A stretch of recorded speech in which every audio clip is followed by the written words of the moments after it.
And he actually told me that we believe, this guy and his group, that there are just some things about the Bible that you shouldn't know.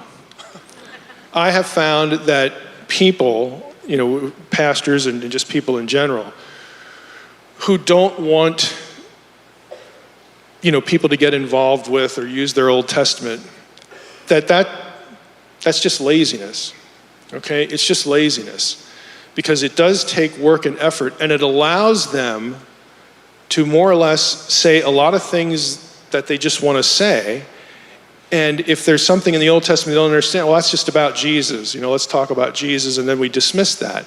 And that might not lead to something bad or a doctrinal error or some misapplication. It might be relatively harmless in that sense. But I can give you examples where it's quite harmful. Yeah. And it's very destructive.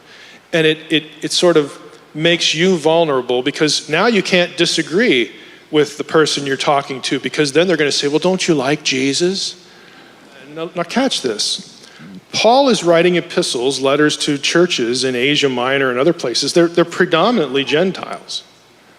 He's the apostle to the Gentiles. He doesn't start churches with Gentiles and then write letters to Jews, okay?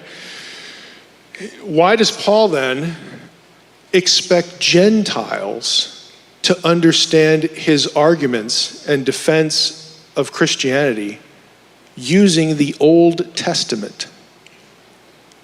I mean, he does it like in every chapter, every few verses. So was Paul misguided? Maybe Paul didn't have a good understanding of the resurrection. Maybe he should have just thrown his Old Testament away and thought about the cross. Okay, Paul thinks plenty about the cross. But he uses his Old Testament to frame the cross and its meaning. He uses his Old Testament to show the coherence and the logic of the plan of God that led to the cross. Okay, salvation history is just that. There's a history behind all this stuff. All the things we see happening in the Gospels, the things that Jesus said, what Paul writes, what John writes, it would be, I'm honestly at a loss here, because I don't know that I could find anything in the epistles that does not have an Old Testament history. There's a thread there somewhere. And Paul, he's the best example, because he's not writing to Jews, but he's still using frequently the Old Testament. So Paul was not of this mindset. So I think that's the most obvious disconnect here. But if I was in a nasty mood, I would say, show me someone who says we can junk the Old Testament, and I'll show you someone who has little understanding of Scripture. I'm not willing to say yet, I'm not in that grouchy a mood this morning, that it's deliberate. Sometimes I've run across situations where I think it is deliberate.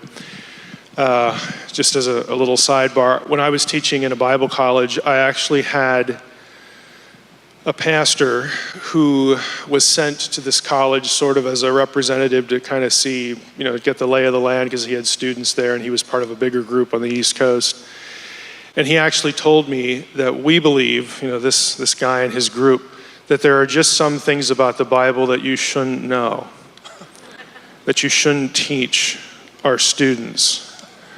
So, what did I do like the next hour? Just blew that up, because that was just offensive. Think of what you wouldn't be able to think well about without your Old Testament.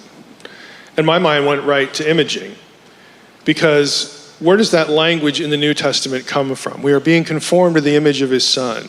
Jesus, who is the express image of God. Well, it comes from the Old Testament. It goes all the way back to Genesis, humanity being created in the image of God. And we spent a lot of time yesterday talking about what that means. It really refers to a status, not a quality that humans have. It refers to a status. We are God's imagers. We are his representatives. We are his proxies, his agents, his partners to do what he wants done in this world. Okay, we are him as though he were here in a body, okay? Whatever, again, metaphor helps you. We are his representation. And Jesus was the perfect example of imaging God, representing God. Jesus said, you have seen me. If you've seen me, you've seen the Father. And that's what we're supposed to do. We're supposed to be disciples of Jesus, follow him, and we will be conformed to his image, and he is the ultimate imager of God. Being a disciple is imaging God. You know, Jesus is our example, but all that little subject has an important long history in the Old Testament. We talked about the command, thou shalt not take the name of the Lord thy God in vain, yesterday. We think that refers to verbal abuse, misuse of God's name. And again, that's bad, but that isn't actually what the command means. The word take, here we go back to Hebrew, the word thou shalt not take the name of the Lord thy God in vain. Take there is nasa, which means to lift up, to support, to carry, to bear, like in bearing a burden. So the idea is don't bear the name of the Lord in a worthless manner in vain. See, what does it mean to bear the name? If you're an employee of a company, you already know what it means. You bear the name of that company. You're that company's representative. If you're, just a schmuck or something, then somebody's going to meet you, and this person treated me bad, and so that company's bad. I mean, they're going to transfer the experience to the thing that is named. Wow. And that's the same thing that these commands are talking about. The New Testament equivalent is kind of the verse that Paul gives Timothy in 2 Timothy, where he says, let everyone who names the name of Christ depart from iniquity. You bear the name. You represent the thing named. And that's really what the command is about. So again, all of these things have an Old Testament backdrop. Even discipleship of Jesus has an Old Testament context in some of its varieties. So again, here we are, back in. It's important to be able to trace ideas. And I'll just say this without accusing, anybody of anything. But I have found, this is just my experience, I have found that people, pastors and just people in general, who don't want, people to get involved with or use their Old Testament, that's just laziness. Okay? It's just laziness.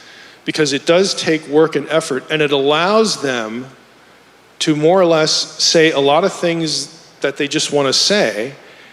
And if there's something in the Old Testament they don't understand, well, that's just about Jesus. Let's talk about Jesus, and then we dismiss that.